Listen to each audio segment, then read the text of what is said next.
يا أيها الإنسان ما غرك بربك الكريم الذي خلقك فسواك فعدلك في أي صورة ما شاء ركبك.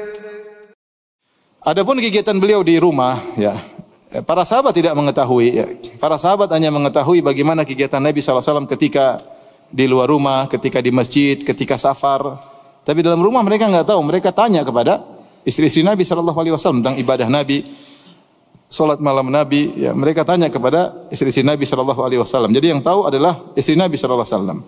Di sini dalam hadis-hadis Nabi SAW, ternyata Rasulullah SAW di rumah melakukan kegiatan sebagaimana suami-suami yang lain di zaman tersebut, orang-orang Arab yang lain, itu beliau memerah susu kambing, kemudian beliau menjahit bajunya, beliau melayani dirinya. Ya. Aisyah ditanya radhiyallahu taala anha, Ummul Mukminin, maka Rasulullah sallallahu ya'malu fi baitihi, apa sih yang dikerjakan Nabi sallallahu alaihi wasallam di rumahnya?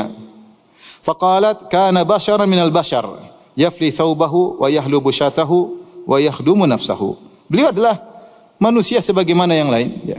Maksudnya Aisyah ingin menyatakan beliau sebagaimana yang lain, beliau tawadhu, beliau tidak menempatkan diri sebagai raja sebagaimana raja-raja yang lain yang dilayani dalam segala hal. Tidak, beliau tawadhu, bahkan di puncak ketawadhuan. Bahkan beliau di rumah, beliau membantu istrinya kerja sendiri, ngurusin dirinya sendiri. Aisyah berkata, makanya Aisyah buka dengan kana basyaran minal basyar, dia seperti lelaki yang lain. Ya, tidak men-style dirinya seakan-akan raja yang harus dilayani dalam segala hal. Duduk manis, kemudian kaos kaki dibuka, ya, kemudian gigi disikat. Enggak, beliau kerja sebagaimana yang lainnya. Ya. Kemudian beliau menjahit bajunya, memerah susu kambingnya, ya. Kemudian melayani dirinya. Dalam riwayat yang lain, Aisyah berkata, kana yakhitu thawbahu, beliau menjahit bajunya.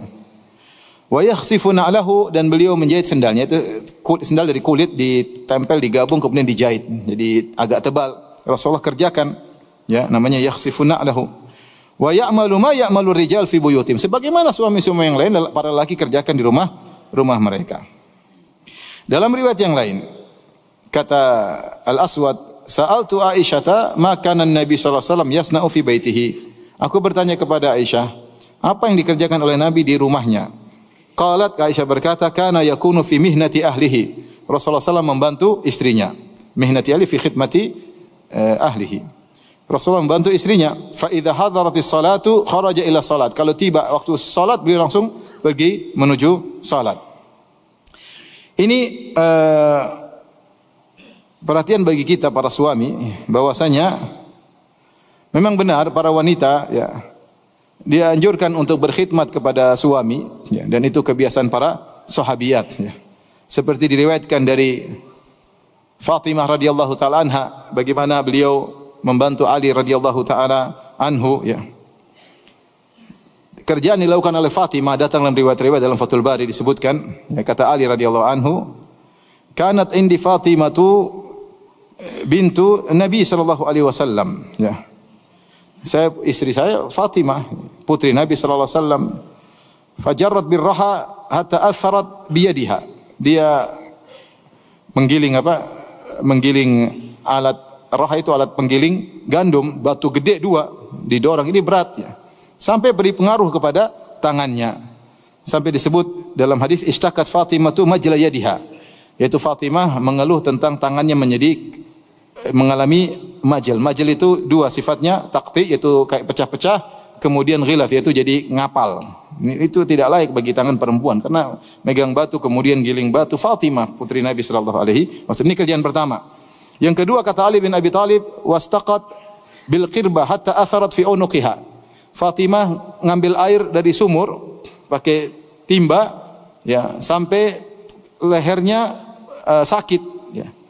Wa qammatil bait hatta gatabarrat thiyabuha. Yang kerjaan ketiga, dia sapu rumah sampai bajunya penuh dengan debu. Yang keempat, wa khabazat hatta tughayyiru hatta tughayyir wajhaha, sampai wajahnya berubah karena bikin adonan kemudian taruh di tanur tempat bakar roti, lama-lama kan berubah, ada api panas merubah wajahnya. Subhanallah. Fatimah kerja keras, putri Nabi sallallahu alaihi wasallam, paling bungsu, biasanya bungsu paling disayang enggak? Paling disayang. Makanya Fatimah radhiyallahu anha kemudian datang ke Aisyah mendengar ada budak-budak tawanan datang diberikan kepada ayahnya Rasulullah SAW, maka dia minta kesempatan untuk diberikan bantuan dari ayahnya, dijadikan pembantu ya. Dan alasannya kuat. Suaminya miskin, Ali bin Abi Thalib radhiyallahu taala. Maka kemudian minta kepada Nabi, ternyata Nabi tidak ada. Setelah pulang kemudian Aisyah lapor kepada Nabi sallallahu alaihi wasallam, ternyata Nabi tidak kasih pembantu kepada Fatimah, bahkan Nabi mengajarkan Fatimah dan Ali untuk berzikir kepada Allah Subhanahu wa taala sebelum tidur agar kuat. Subhanallah 33 kali, alhamdulillah 33 kali, Allahu akbar 33 kali, 34 kali.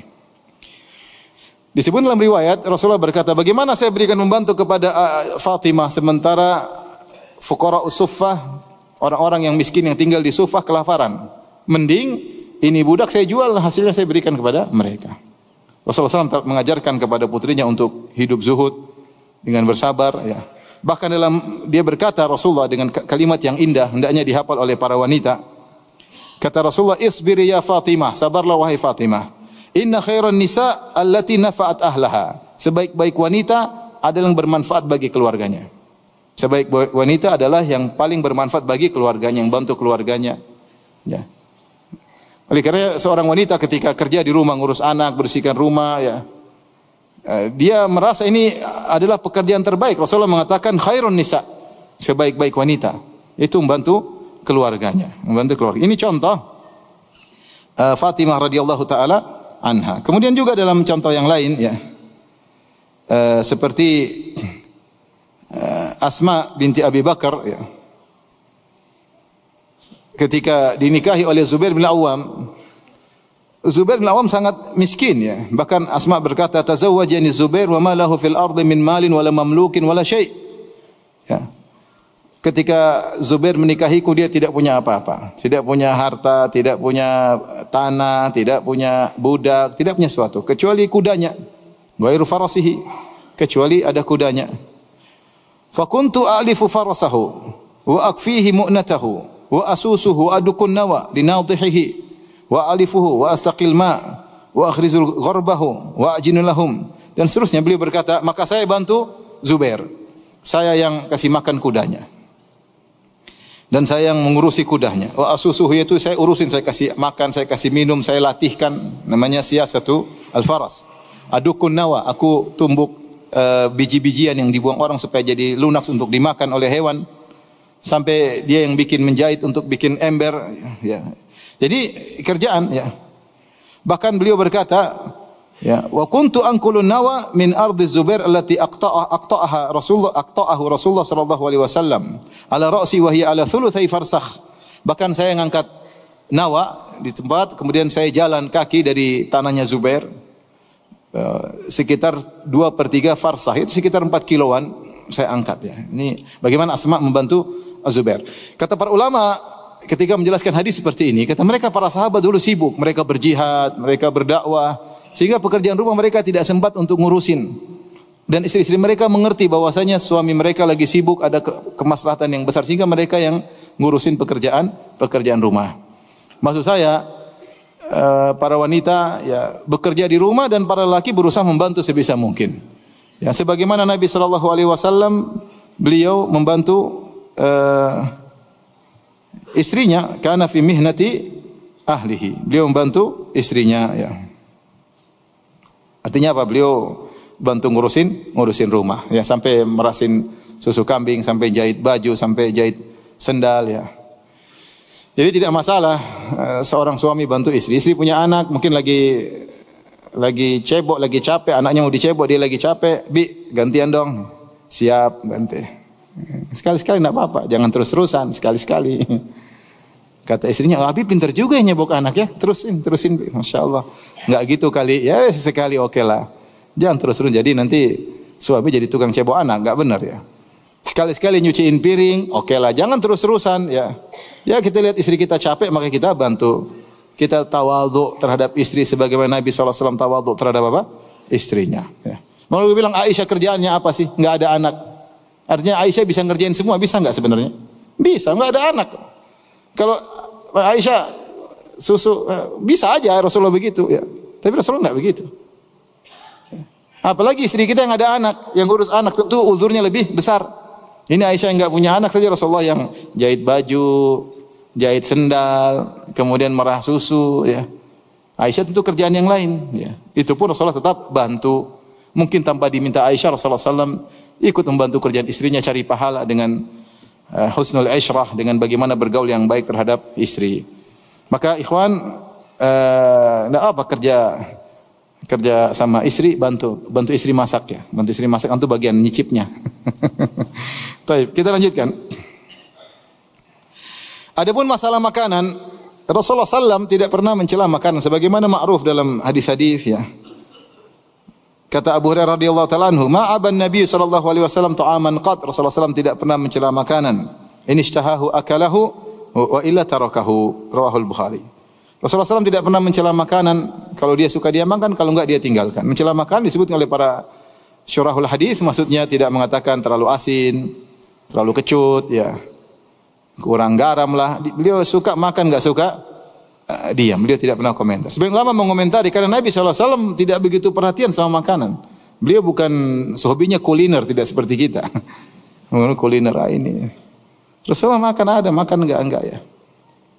Kita raja komentar ya. Bisakah antum sehari enggak komentar ke makanan? Mungkin bisa kalau sehari. Kalau seminggu kayaknya berat ya. Rasulullah seumur hidup tidak pernah komentar apa? Makanan.